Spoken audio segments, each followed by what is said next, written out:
Cool. Welcome everyone who's tuning in. Welcome to our second webinar that we've done at CharlieHR. Again, hoping to do lots more. So if you're sitting there thinking, hey, I'd love these guys to explore a thorny topic for me, something you're thinking about in your day-to-day, then do send it over. Drop it to us on email. You can email team@charliehr.com, or you will find us on Twitter at JoinCharlie. Today, we're here to talk about how to build a great company culture with perks and benefits. And before we introduce a couple of our guests today, I thought I'd make a point about how it's important for us to know that great company culture doesn't just come from perks and benefits. So what we're going to be discussing today is how to utilize perks and benefits to think about company culture, but it's not the entire story. We all know, all of you sitting out there, you know that company culture is a large and varied beast, and the things that work for us as CharlieHR won't necessarily work for you. And if you're going to have a discussion about how to build company culture as a whole topic, we'd probably be here for a few hours. So today we're just going to pick off perks and benefits. Obviously, this is in relation to us launching our new perks feature here at Charlie, and we'll get into that a bit at the end of the webinar. Okay, let's introduce the guests we've got today. So a bit of a pan-European panel. Jess and names beginning with J are the order of flavor today. We got Jessie Scheepers. Jessie, are you with us? Yes, I am. Hey, guys. Hey, so Jessie is head of people at Pleo. Jessie, where are you calling in from? I want to say Denmark. You would be right. Yeah, so I'm calling you from Copenhagen. Amazing. What's the weather like there at the moment? What do you think? No, dark and rainy. This is the Nordics. Okay, dark and rainy, nice. Well, London is not looking much better. And then joined with me here at the CharlieHR HQ, we've got Jess Ruben. Hi, Jess. Hi, guys. Afternoon. Jess is VP of Business Operations at Judopay. Their offices are literally down the road, so not had to come too far today, have you? No, not at all. Cool. And for those that don't know me, my name's Ben Gateley. I'm co-founder and COO here at Charlie. Jessie, do you wanna go first and I guess introduce yourself a little bit and maybe talk a bit more about Pleo for those that don't know much about it? Yeah, of course. So hey guys, hey from Copenhagen. I'm Jessie. So yeah, a bit about me. I am not Danish actually. I'm South African. So a bit of the other side of the world, and particularly why the weather comes as a big bother for me. But yeah, I'm head of people here at Pleo. And in terms of my background, I mean, I have quite a bit of a mixed background. So I've been doing recruitment, operations, and sales as well. So the way that I view people ops and benefits from that is pretty holistic, because I've been the employee on the one side, I've dealt with the frustrations, and then I've also been the person who's actually had to set these policies in place. So that's my overview. In terms of where I've lived and worked, it's also a bit special. So today I'm in Copenhagen, but I've actually worked in 4 other cities across EMEA. And the way that I've done that, I mean, I've worked remotely, I've worked on site, I've worked in HQs and also in satellite offices. And so what really interests me, considering I have this a bit of a myriad of backgrounds and countries, is how people actually can scale people up with common sense. So how do you expand from that? How can you make your benefits applicable to people from all over the world, so that you're not just favoring one office over another? In terms of Pleo, for those of you who don't know, if you ask me, it's pretty common sense. So what we focus on is delegating company spending. And that's really trying to solve the issue of employees spending out of pocket and really having to hold that pain on their own. So very simply, you use your card, like you have a virtual card or a physical card that you delegate to all of your employees. They snap a picture of their receipt and they're done. So yeah, really what this is future of work stuff, right? So, I mean, if we go on to the next slide, what you'll see is the way that I approach benefits is the future of benefits. So yeah, I mean, in terms of the way you kind of approach these types of problems when you're working at a company that focuses so much on the future and how we can change how we work, you obviously need to apply that to the people side of things as well. So the way that I always start everything, and when I joined Pleo, I actually started just diving into what people are looking for, well, not what they're getting today, but what are they actually looking for in the future? And then how can I embody these things for Pleo in this case to be progressive? Not that I'm sitting with benefits that are, you know, of the majority of startups, but things that are a little bit cutting edge, at least aspirationally cutting edge, that really try to reflect the things that people are looking for most. So not to delve into all of the graphs and the study itself, but the three main takeaways from this in terms of what millennials are looking for, so the bulk of the workforce today, are three things. So it's flexibility, autonomy, and then learning and development. And then on the next slide, I just delve into a little bit of each of these topics and have a chat to you about, you know, how you could look at it as well. So yeah, so as you see, here they are, neatly written. But if we start with flexibility, so I mean, this can be many things, and all of these topics can apply to you differently. But the way that I look at that here at Pleo, and we've looked at it as a company, is trying to have remote first strategies. So really what that is trying to think that we can do work no matter where we are. And that can be, you know, that can be working remotely from your kitchen because your plumber's coming in the morning, to working in Quebec with a 6-hour time difference. It's really just trying to remember that people are people, and they actually have lives. And it's trying to like incorporate work into their life and not like just trying to make everything revolve around work. And this, I think, is. I'm going to jump in. I'm going to jump in real quick there. I've got a question, and we'll try and keep this as much of a conversation as we can. There's probably cynics out there who are going, you know, sure, flexible workforce is a great way to do it, but you know, we've got a young team. How do I know that when they're working remotely on a Friday, they're not just sitting at home with a hangover in bed with the duvet pulled up, watching the latest episode of House of Cards on Netflix? Yeah, and I suppose that's where trust comes in, right? I mean, are you hiring people that you don't trust, that you need to like actually physically see them at their desk doing work? That's not the way I hire, at least. Like the way that like flexibility and looking at remote work and what it's really just all relying on that trust. So you've got to trust the people you're working with, and if you don't, I think that's actually a different discussion. So for me, trust them. I mean, you'll know if people do the job or not. You'll be measuring them in different ways, but I mean, honestly, does your, you know, that is you as a COO and co-founder, I'm pretty sure you're not walking around and policing everybody's laptops and trying to survey every minute that they spend on their screen to make sure it's work friendly as well. Lydia, who's running the webinar, is sitting next to me laughing because clearly maybe I am. Well, you know, you have one of those pieces of software monitoring her every move. Of course you do. Yeah. No, yeah, I think it's really interesting, and for the avoidance of doubt, we trust all of our team here at CharlieHR.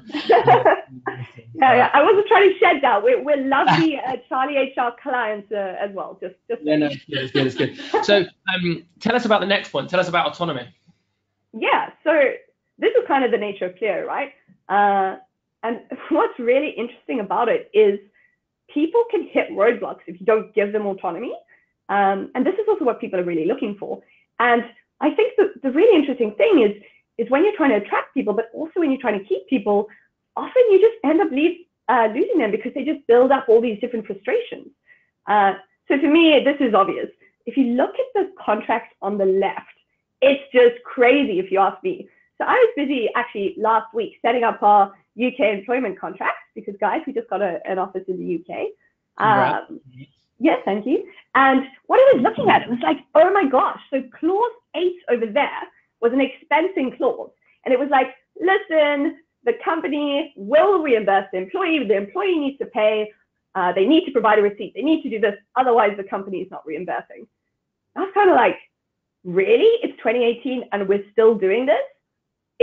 It's a bit crazy to me that you're like, okay, employee, you have to come work for us, but you need to carry this burden as well, that you actually have to incur expenses as an employee, like on behalf of the company, and we'll pay you out every 2 weeks, every month. I mean, that's a serious pain. Like, take an entry-level employee, like, or take someone who's a manager who's trying to cover the costs of all the people in your team. For example, when I was working at one of my previous companies, I was doing that. It was super hard to get a credit card because you had to be registered in the country of the HQ, and I was not. I was in the satellite office, so they were like, there was like whole issues with the bank. And 1 month, just by complete accident on my side, I realized I'd spent like 2,500 euros of like pending expenses to the company. And I was just like, are you kidding? Like, I could have invested that. Like, why do I have to make a savings so that I can spend, sensibly for my company? So that's really where autonomy strikes a big tone with me. Nice. Yeah, and you talked about learning and development as well. So how does that look for you? Yeah, I mean, when you're working at like a really high growth company, and I mean, that's at least what I see here at Pleo, you need people, which is super tough to get right, but they need to actually scale at the same rate or even faster than your business. I mean, here at Pleo, we had 50 people when I joined 3 months ago. Today we're 80. The end of next year will be 200. Like, we're growing fast. And you need your people. You don't want to have to keep hiring new people because suddenly your collective skill set is not good enough. So it's just common sense, right? Like, you just got to keep investing in those people so that your own knowledge base as a company is not out of date. So that's really on the learning and development side of things. Nice. Yeah, that makes a lot of sense. I think, it really resonates for us. Like, people in the team that we have, they don't come here because they're like super passionate about HR technology, right? I'm sure the team that you have. I mean, why not? Yeah, right. This is crazy. I have no idea why. HR is like, it's the sexiest thing going at the moment. Pretty much. They come and work with us because they're trying to make progress in their own lives. They're trying to grow. They're trying to develop. They're trying to reach their own goals and milestones. And you know what? It's our job to kind of make that happen for them. So learning and development is super important. Let's jump into the next slide. Yeah, sure. Which is like, I guess, you just kind of summarizing a few last things to consider. Yeah, exactly. I mean, these we don't have to spend a long time on. But I think like the main takeaway for me is like, figure out what people want tomorrow, what they're kind of like lusting over, like, oh, imagine if we one day had this incredible thing, like, wow, our company would be so different if we could have it. Just do it today. Like, if it's possible, get it done, because that really sets you aside from the crowd. And on that note, don't start me on this, is a little bit controversial, but generic startup benefits. I mean, in this day and age, like, a ping pong table is just not a startup benefit, if you ask me. So don't like use those as excuses for paying people under what they're worth. So rather pay fairly there. I also think you should invest in things that scale. So that, it's just not a pain for someone in people ops, and you're not, giving, being unfair to some other people due to location or due to being in a satellite office. And yeah, the last thing is just investing in people where they might forget to invest in themselves. So like, I don't know, the car map, for example, I think that's quite interesting, where people won't normally spend that cash, but that like would really make a difference. And they'll also be doing learning and development as they're learning meditation and also how to handle a stressful environment. So yeah, that's me. Nice, thanks so much. Yeah, I think to me, what you said makes a lot of sense. Flexibility, autonomy, learning and development, I guess, as themes for us to be thinking about. I think they really resonate with what we hear back from our team. And look, guys, big plug for Pleo. We use them here at CharlieHR. We have been for a while. Love the work the guys are doing. So if you've not checked them out, definitely go and do that. Jessie, hang on the line. We're going to come back to you at the end. We've got some questions, and we will have a discussion. But we're going to move on to our next guest. Also beginning with the letter J. We like to keep things really simple here at Charlie. Jess Ruben, VP of Business Ops at Judopay. Jess, welcome, and give us a bit of a potted history of how you ended up in the role that you're doing today. Yeah, of course. So I left university in 2014, pretty clueless as to what I wanted to do. I knew that I didn't want to do anything corporate, but apart from that, it was really kind of directionless. Fell into working for a charity for a year, essentially teaching kids you can't put in mainstream education. Had an incredible year, learned a lot. The model was totally unscalable, and I kind of designed a world of virtual classrooms that I thought would make this kind of access to high quality education better. Turned up at a few VCs with a paper pitch deck, got turned away from most of them because I was clueless and didn't have an idea what a financial plan was or anything else. But one of the VCs took a picture of me and gave me an internship, and I guess in the really cheesy way, kind of realised there's a name for everything that I really enjoy around creative problem solving, and that's entrepreneurship. Happened to meet a guy, very smart guy, that was looking for a co-founder to solve a £14 billion food wholesale problem. So I didn't know much about food wholesale, but thought, hey, this is too good to pass up. So quit my job, started that, failed that within a year, learned more in that year than I had in about 4 years at Oxford. Moved onto a strategy role in a health tech company, and then moved on to Judo at the beginning of this year, where I run the operations essentially. So if you haven't heard of Judo, we are a payment provider. We focus on providing seamless checkout experiences, mainly in-app, but also across kind of any digital business. We're 5 years old, 35 people, primarily London, but we have one dev who moved back to Australia and an HR manager that moved to Thailand, and we kind of supported them continuing on but remote. Cool. And look, Jess is with us today because her and I were having a couple of beers about a month ago. It wasn't just the two of us. There was other people involved. We've just been going through the pain of I say pain, that's unfair. We've been going through a decision-making process about how we view our holiday allowance. And I was saying to Jess, they're not what we're going to do about our unlimited holiday policy. So we're going to keep it, we're going to get rid of it, we're going to change it. And Jess was like, I've got so many things to tell you when it comes to perks. And looking at the next slide and looking at the amount of perks that it looks like Judopay offers, I can understand why. Yeah, I mean, look, our mission is to be the most admired payments company in the world. And that word admired is central to everything that we do. So it's about wowing and delighting employees, wowing and delighting shareholders, and wowing and delighting customers. I think that list makes it pretty evident quite how much we do. So yeah, I mean, it's not just unlimited holiday, it's giving people £1,000 a year to spend on holidays. You can fly your parents in, you can take someone else on holiday, take your kids on holiday, like making sure that you actually have the kind of ability to make use of that. Slack channel to order what you want from Ocado. I think that we offer more benefits than most companies. I ran a short survey across our employees ahead of this. 95% of our employees think that our benefits are better than other companies. So that's kind of good to hear. But that alone, if it's not having a positive impact, doesn't mean very much. So I also looked at some wellbeing metrics, and we scored pretty well on those as well. So sort of 7 and 8 out of 10 on mental health, physical health, motivation, happiness.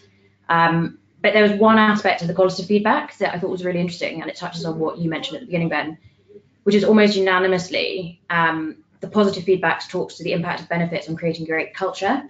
And I think that semantics here are actually really important. Just wanted to pause on that for a second to make sure we're kind of all on the same page. So on the next slide, I know the age of startups is one of buzzwords. I think we use more buzzwords than actual words. And you've got perks, you've got benefits, you've got rewards. They're all used interchangeably often. And all three are amassed to make up company culture.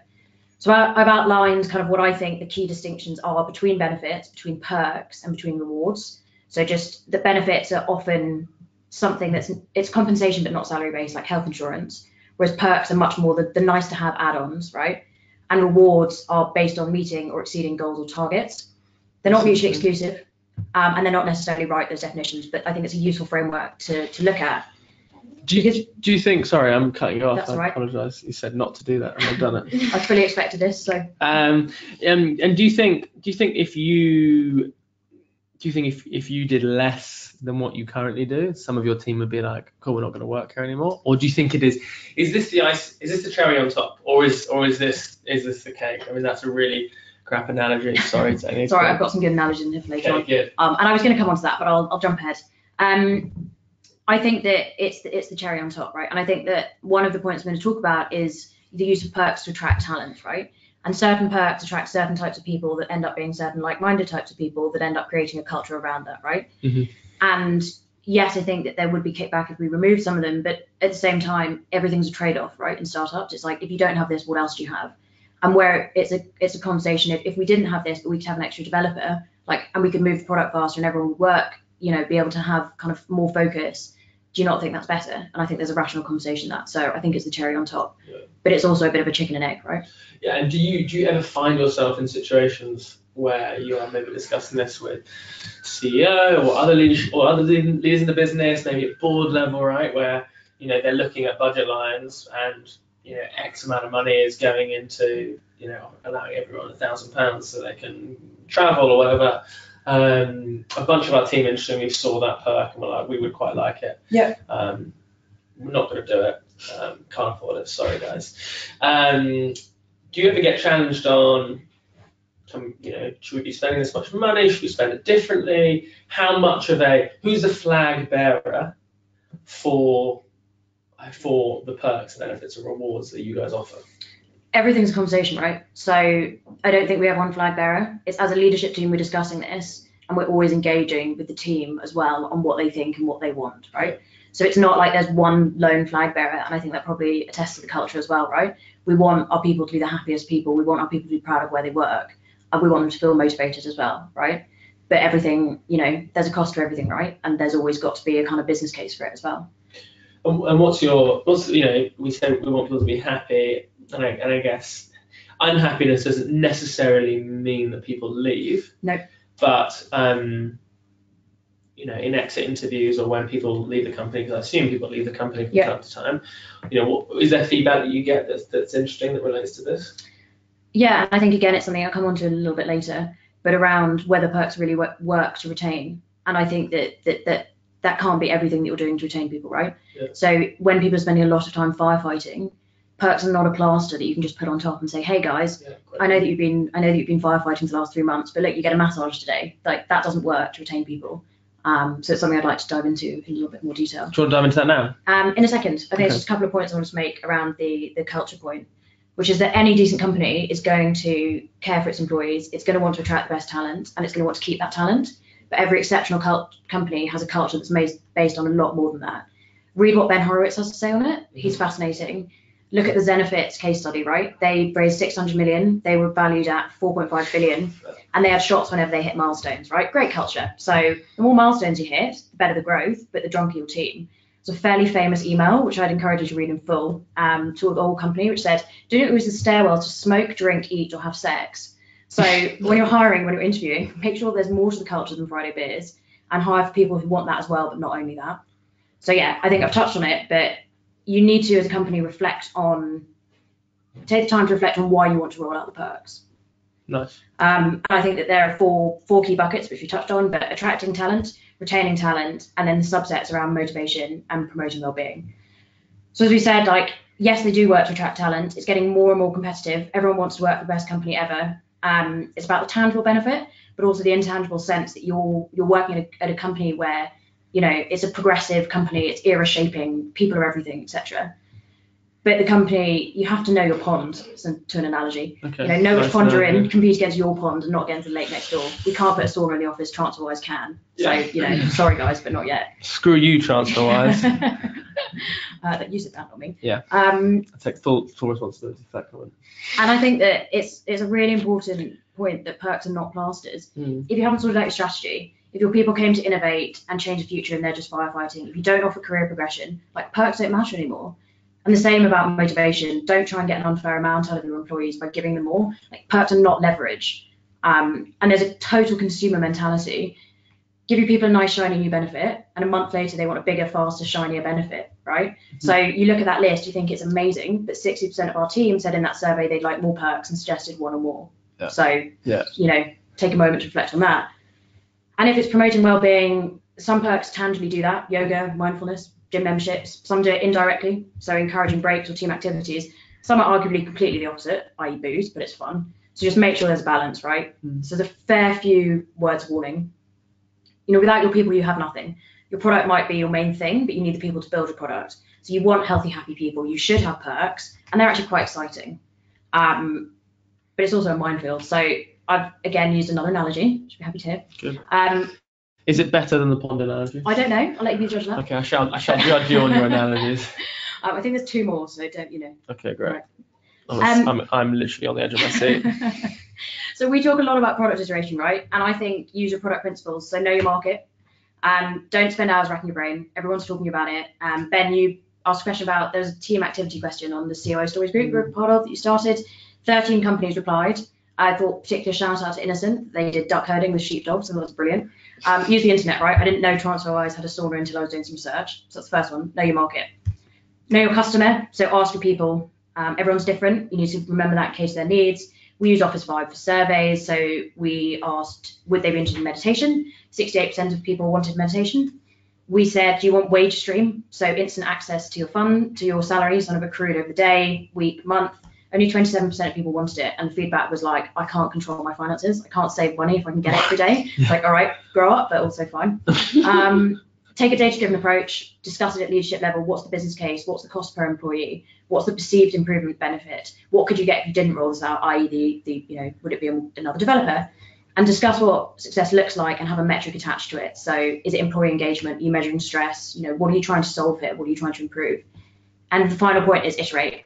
Companies grow, teams change. What was appropriate 6 months ago might not be appropriate now, but just make sure that you involve your team in those conversations. Explain that there's a trade-off, explain what you're getting. Don't worry too much about the noise. Like if your people are only there for the ping pong, to pick up Jessie's point, like they're not the reason you win. They can't be the only reason that they're there.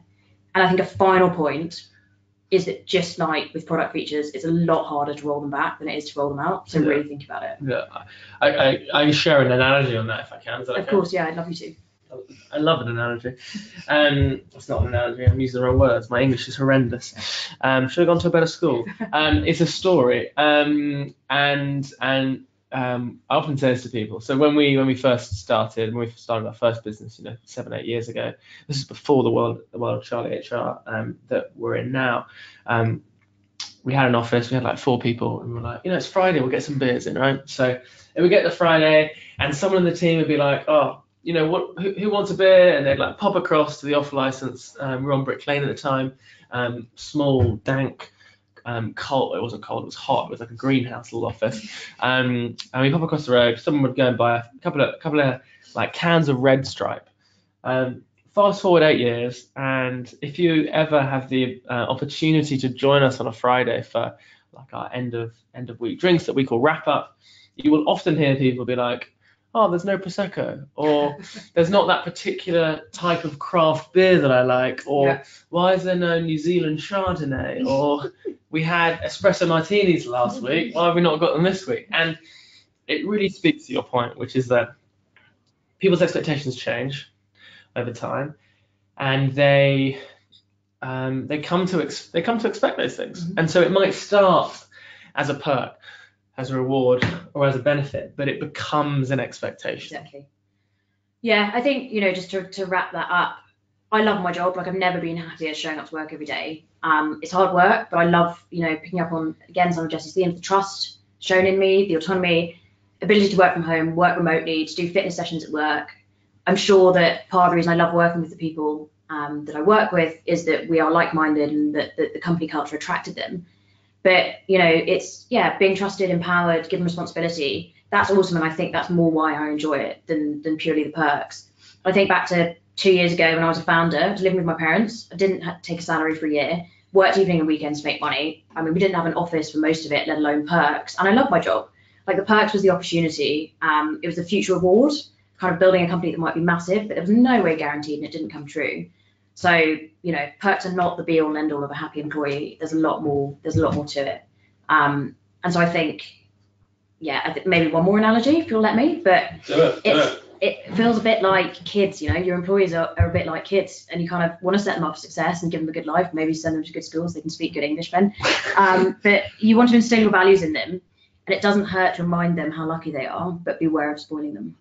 Yeah, very true, very, very true. I once had a friend whose mum, every time when we were younger, we'd walk past like maybe a game shop or a DVD shop, or I guess this is the time when you were like, I'm not that old, but you were still buying like hard copies of things, and he would always say, Mum, I want this or I want that, and she'd always say yes. She'd always go and buy it for him. And yeah, like to your analogy, it's no surprise that in later life he really struggles with, looking after his money and seemingly being happy because he didn't have those access to those physical things anymore. And so, yeah, 100%. Be wary of what you give to your team, and make sure that they understand the value of it, right? Yeah. And that it's a decision.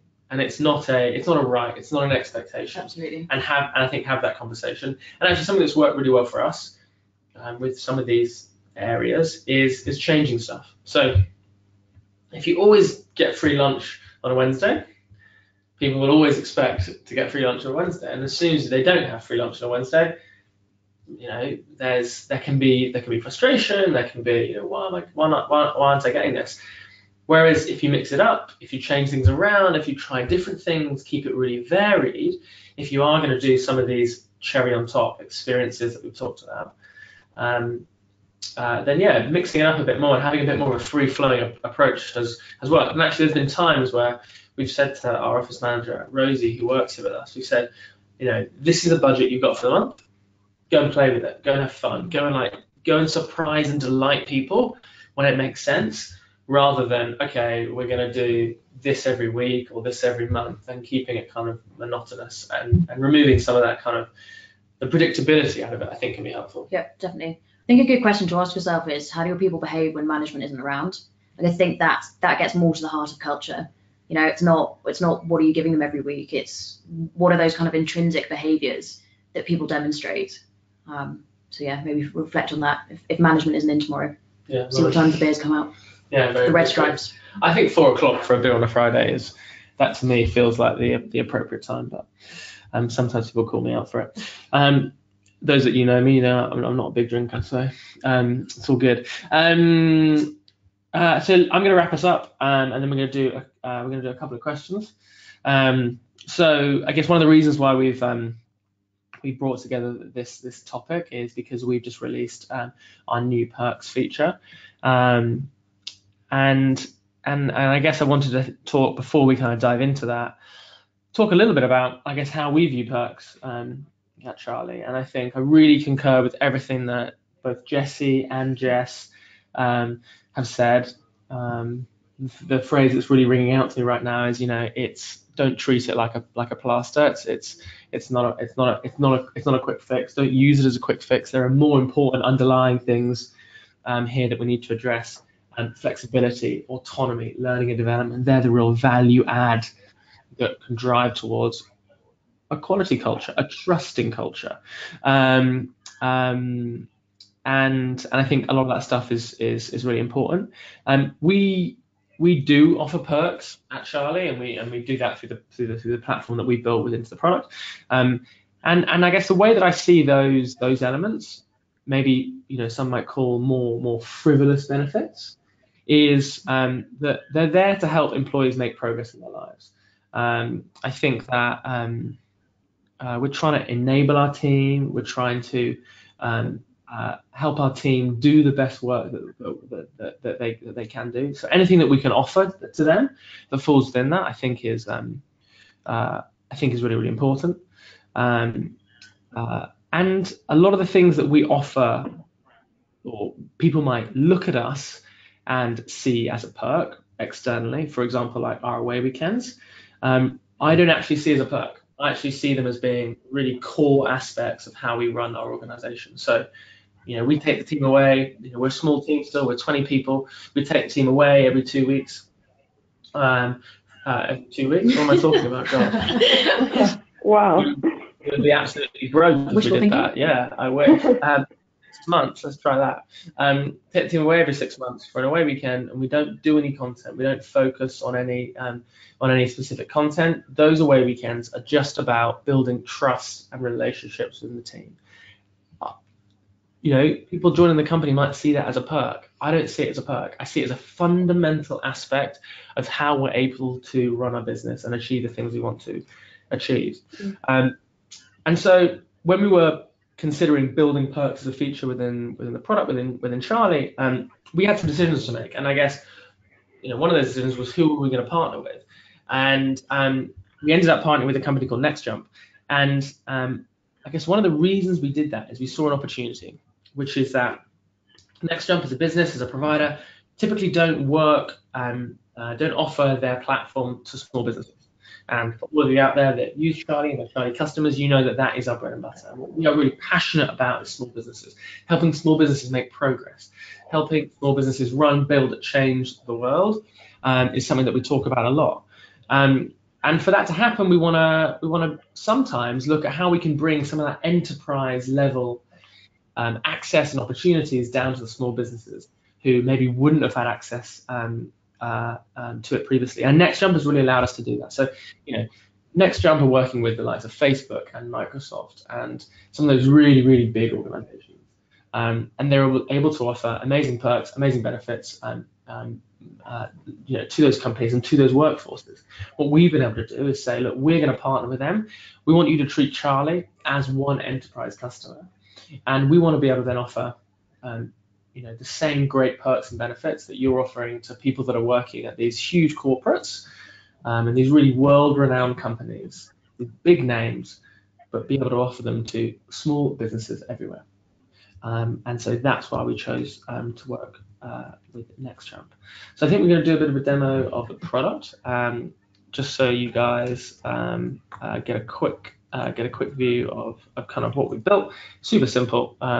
Cool, so you should be back with us now. Your screen should be working. For the really eagle-eyed, clever ones out there, you'll see in the bottom right, Charlie is wearing a little turkey hat today. We do actually have that turkey hat in the office. I'm normally forced. Why are you wearing it? Yeah, it's frustrating. I don't wear it for Thanksgiving. Although happy Thanksgiving to anyone celebrating today. I'm normally told to wear it at a Christmas party. So I feel like we've had like 7 Christmas parties over the years. I'm sure I will be bought yet another turkey hat to wear. So yeah, just a nice little example of how we tried. I guess I had a bit of personality to HR with what we're doing at Charlie. So this is a perks landing page. As you can see, all of your team will get access to this. They're able to activate their account from here. They're able to access perks from here, and we just try and give a bit of an understanding of kind of what they've got access to, some of the deals, some of the cuts, some of the brands that NextJump and Perks at Work are working with, and then we explain Wow Points. Wow Points is an online currency that we are able to offer through the Perks platform. And the way I think about it is like a bit of a multiplier. So whenever you buy a perk or buy a benefit through the platform, you're also able to earn Wow Points. And Wow Points can be cashed in for more perks in the future or as cash into a bank account. So that's a nice little winner for that. And I think Charlie users so far have clocked up something like 81,000 Wow Points so far. So this feature's only been out for, I want to say like 5-6 days. I'm just guessing it launched last Thursday, so like we're somewhere around there. And we've already had 18,000 customers sign up, which is amazing. So if you're sitting out there and you've not signed up, do go sign up and start collecting those Wow Points. I'm just going to show you a bit of what the platform looks like. So this is what you should be seeing right now in front of your screens. On your screens is what the Perks at Works platform looks like. This is kind of the homepage where they update regularly with a bunch of the new deals. So if you're thinking about doing your Christmas shopping, for example, you've got John Lewis up on there, Debenhams, Argos. I know a bunch of the team at Charlie have already started their Christmas shopping. Right now, I'm showing you, I guess, one of our team's absolute favourite places on the website. Lydia loves going to she's absolute cinema buff, and her preferred establishment is Picture House, which I'm told is a rather posh cinema, which would suit Lydia's taste. Yeah, so you can purchase cinema tickets, 50% off, like pretty impressive savings. This is the travel section. So if you're booking hotels, flights, accommodation, a whole bunch of deals in there. Yeah, like I said, it's a really huge and broad offering. So if there's something you're searching for, if there's something you're about to buy, be it electronics, travel, cinema, or anything for the home, you'll probably be able to find a deal on Perks at Work. So go and have a look, go check it out, and give us your feedback as well. If you want to see other things, if you want to see other perks, other benefits, then let us know. We're going to finish with a couple of questions to kind of round things off. Appreciate all of you who have stuck with us through the 45 minutes. As ever, a recorded copy of this webinar will be available to download afterwards, and we'll probably be throwing it up on our marketing website. Jessie, I'm going to start with you. Assuming you're still with us. Yeah, brilliant, amazing. Yes, I am. Clearly really good Wi-Fi in Copenhagen. 45 minutes, it lasted the whole way. Yeah, amazing. You didn't get bored. That's incredible. So I guess the question that I've just been served, and I'm really just a puppet for all of you listening at home. I have absolutely no say in what I talk about during these sessions. Will flexible remote working still be realistic as a company scales in size? So like for you guys, you've got really ambitious growth plans. You're trying to grow. Do you think it's realistic as the company scales? I mean, it's definitely not easy or simple, but yes. I don't think it's just realistic. I think it's actually something we're going to be prioritizing even more. And the reason for that, I mean, if you look at Pleo right now, so we're around, it's so hard to keep track, but around 80-ish people. We have around 20 nationalities. And a lot, I mean, where people are right now, we have some remote workers, so some people in Quebec, in South Africa, Mexico, Slovenia, but the rest of them are either in the UK or here in Copenhagen. So with all of those different nationalities, people will also reach a point where they decide to return home to their home country and things like that. So, I mean, to me, that's just another potential employee retention. And it's really hard to get right, but it's also something that we have to get right. So it's just a question of how, right? Yeah, I get that. And look, you're so right when you say that this is the way the working world is changing, right? We're getting more flexible. We're not getting less. So we have to be open to it. We have to want to work with it. Jess, I'm going to come to you now. And I guess the question I've got actually is maybe a bit of a different one, which is, do you think your team actually take advantage of everything that you offer? Take advantage as in use, or take advantage? Yeah, take advantage in terms of like, do they actually use everything? Judopay offers tons and tons of perks. Yep. Jess, does the team at Judopay use and take the opportunities that you kind of throw down? What's the usage like in terms of the perks and benefits? Yeah, I mean, completely variant across all of the different things we offer. So cycle to work scheme's not particularly popular. Which is crazy, right?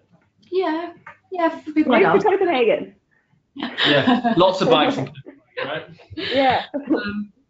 But yeah, I think part of the reason that we have so many is, if you think of it like a Venn diagram, hoping that there's a good intersection for everyone. And there are people for whom the canteen is super important, and there are people for whom unlimited holiday is super important. And we try and measure the usage and see to make sure that everyone gets a slice of something. So yeah, there's nothing. I don't think there's anything that we have out at the moment that is not widely used, because if it wasn't, roll it back. Yeah. Nice. Okay. Really good. And with about 30 seconds to go, I'm going to bring everything to a close. What I first want to do is say, I guess, a massive thank you to both Jessie and Jess. Thanks, guys. Thanks for having us. Of course. Thanks for having us. Thanks so much for giving up your time today. Look, I know that you're both super busy people, and giving up 45 minutes to an hour to chat perks with me is not necessarily an easy thing to do. So thanks for doing it. Appreciate you giving up the time.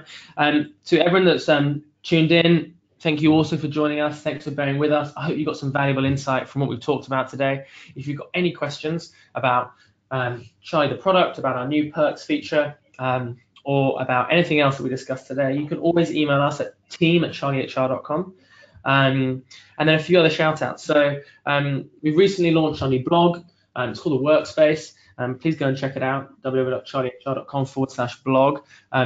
We're trying to bring together the best content in relation to ops, people, culture, HR, and put it all in one place. So do go have a look at that. If you want to stay up to date with the other webinars that we've got planned for the end of the year and next year, please do follow us on Twitter. We're at JoinCharlie. And as ever, if you've got any feedback on anything that we're doing and anything that we're talking about, please do reach out. We're always happy to chat. Enjoy the rest of your day and have a great weekend.